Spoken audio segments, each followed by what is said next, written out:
Hi owners, Beth Christensen, Real Property Management Integrity. Hey, I'm coming to you today, April 27th, the last week of April. It is the week that we are supposed to have an answer as to when the stay order is going to be lifted here in California. It is also the last week of April, so we're coming into May 1st, which is rent week.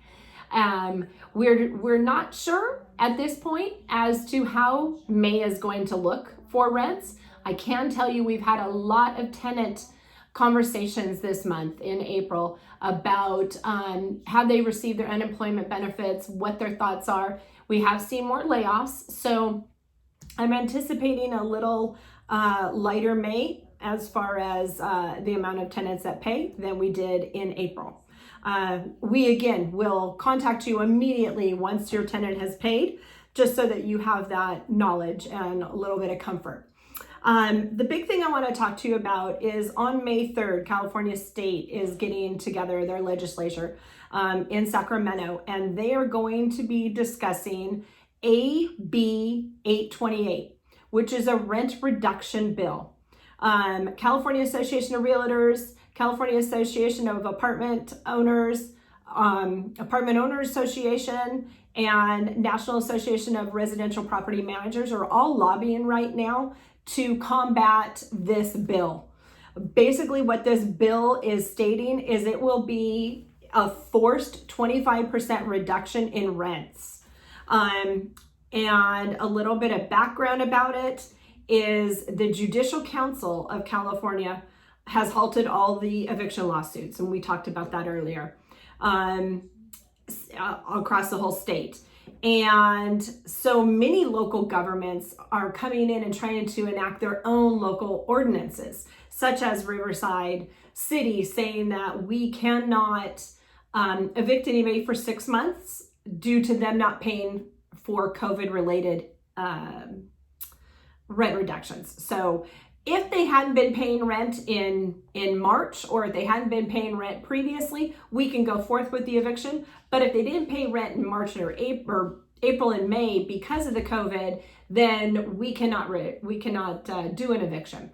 So because all the states are coming in and they're doing all of their own ordinances, the state, California State, felt that they should come in and put something statewide that would trump basically these little ordinances.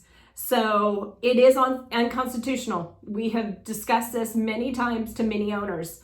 AB 848 forces courts to interfere with existing contracts in violation of both the California and U.S. Constitution. Not even a pandemic should undermine the California and U.S. Constitution. So yes, it is unconstitutional, and that is the avenue that we're going. So if you live in California, I would really urge you to contact your state assembly person, your state senator, and our governor with your opposition to AB 828. If you don't live in California, please think about emailing our governor, Gavin Newsom, and letting him know that you are landowners, you are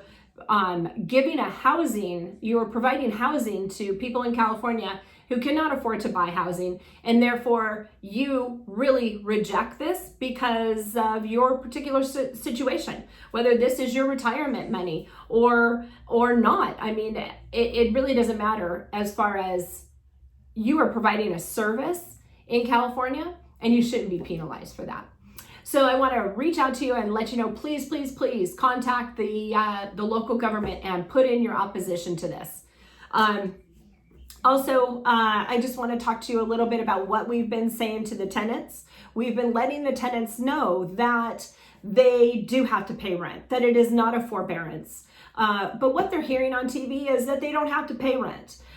Radio stations, TV stations, they're all saying you don't have to pay rent if it's, if you're ill and we want you to stay home, if you're unemployed. The problem is that they're getting conflicting information.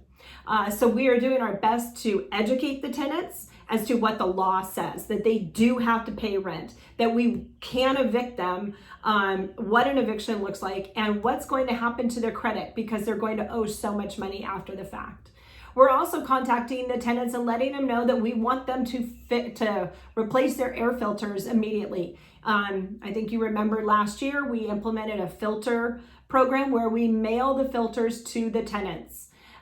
We are contacting the tenants to verify that they are replacing the filters for their own health and safety, especially with allergies and this COVID. We want to make sure that their air filtration system, when they're turning the air conditioner or the heater on, is being maximized. We are also contacting the tenants right now and letting them know if they turned off their sprinklers because we've had so much rain that it is now time to turn them on because we are in the 90-degree weathers. So we are being active and taking care of the tenant as well as informing them. And overall, we just want you to know that we're doing everything we can on the behind the scenes to keep everybody paying, keep them all complying, making sure that everybody's taking care of the properties. But I want to give you as much information as possible as well so that we're keeping you informed as to what we need to do next. So I'll come to you as soon as we have some answers as far as the stay put order, when that's over, when we can start any kind of legal action. If you wanted rent increases, we're going to have to wait on those. As of right now, rent increases are on a halt. So as soon as this stay order is lifted, we'll be able to address all those. Have a wonderful day. Stay safe and healthy, and we really appreciate you. Thank you.